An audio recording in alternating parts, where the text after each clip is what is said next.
Hey, folks, and welcome back to Glenn and Adrian's Rock Talk. That's Adrian. And that's Glenn. And today we return to the warning with an official music video that somehow we haven't seen yet. Evolve, which came out July 23rd, 2021. So it came out as part of the May Day release, the EP Before Error, which you can no longer get. It's kind of a limited thing. There is a video, and it says in the description, this video was shot in 2 hours solely on 16 iPhones and 1 drone in Monterrey, Mexico. They do good jobs. I mean, the iPhones have actually been suitable for professional filming for a long, long time now. You know, over a decade, I would say. I like when bands will do this occasionally, you know, just try something. It's almost like the household objects concept, like the Pink Floyd had for an album that didn't get put out, where they tried to make music using simple things around the house. You know, like the very beginning of the Wish You Were Here album, Shine On You Crazy Diamond, those are wine glasses, things like that. So, I mean, that's apropos of not much, but I mean, just the fact that they decided to use iPhones here, it just reminds me of that. So we're very familiar with the song. In fact, the song was in the second video we ever looked at of the warning. It just so happens it was at the VMAs in 2023. Let's check it out. We will discuss afterwards. All right.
I have it on good authority that that's Danny's eye at the end. I know I talk about facial expressions a lot, but the ones in this video are quite admirable and charming. All three of them this time, too. Oh, yeah, they are all getting in on the act, for sure. Yeah. And I think they pulled off some new ones, too, in this video. Yeah, at the time anyway. Yeah, they would have been kind of new.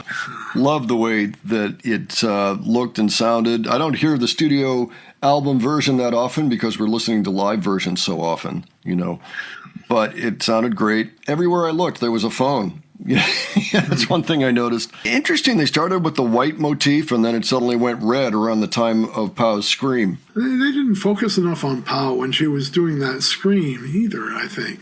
They showed her for a split second, but they should have really focused on her for the whole thing. Well, yeah. I mean, I don't disagree. That happens a lot, even with the live versions. All of those cords and cables everywhere, to me, it felt like a mess. I'm looking at it going, oh, man, what, they should have cleaned up or, tidied up or something. But it was clearly done on purpose. I noticed that some of those cables, the ends of the cables were sitting there on the floor. And a lot of them just went out in front of the band and didn't actually connect to anything. So all of that was there on purpose. It was part of the motif. That part I found a little unsettling, That just has to do with the scene in the video. It has nothing to do with the band per se. Well, yeah, it's just a fantastic video. And I also noticed Danny doing some cool stuff with the guitar during the solo. All this posing and stuff she was doing in this song. Oh, yeah. Oh, they're great at posing and stuff like that. Yeah, very interesting to see this one come together. There must have been a lot of editing. You're right. I mean, the edits were pretty fast and furious throughout the whole thing. Like every half second or so, you're somewhere else. And that's, again, that's a style I'm not that keen on myself. I like to have a little bit more focus on things. But I understand this is a frenetic song. You've got all this energy. It's a big deal. Whatever's happening, and it's got your attention going everywhere. So that's why they did it. But yeah, in general, I prefer fewer. I'm a little more old school that way, I guess. Overall, yeah, I mean, I thought it was a very effective video. I mean, they did a great job on screen, conveying the song, selling it. Granted, they can decide how they're going to present the song, but it still really comes back to how it made them feel in the first place and kind of the energy they're trying to get across. But yeah, nice little throwback there. I'm not sure if there are any other videos left. I think maybe the money video we need to do. After that, I'm not sure. I think we may have covered everything. But if there's something, if anybody spots a video missing, an official music video missing in our catalog, let us know. And maybe we'll see about remedying that. So I just watched the premiere chat for Evolve over on the other channel, Modern Rock Talk. And they were over in Spain. This, of course, took place the day before. Probably midnight in some particular location that was very important. I'm not sure which. Probably the east coast of the United States. But it was 5 o'clock in the morning in Spain. So they were all up and they're talking quietly like, yes, we want to scream, but we can't scream. As people are sleeping, but it was great to see their enthusiasm there. And it got me thinking, gee, we haven't seen this video yet. So we're remedying that right now. So, folks, why don't you let us know what you thought of this video? I assume most of you have seen it before, but anybody that hasn't, why don't you let me know what your thoughts are on it? Give us your impressions. If there's anything that didn't make sense to you, let us know. If there's any particular detail you think we missed, leave that below. If you have other suggestions for us, leave those as well. And if you enjoyed this video, please give it a like. And if you enjoyed the presentation, please subscribe. All right. Thanks so much for joining us, and we'll catch you on the next one. All right. Take care, folks. See you all later.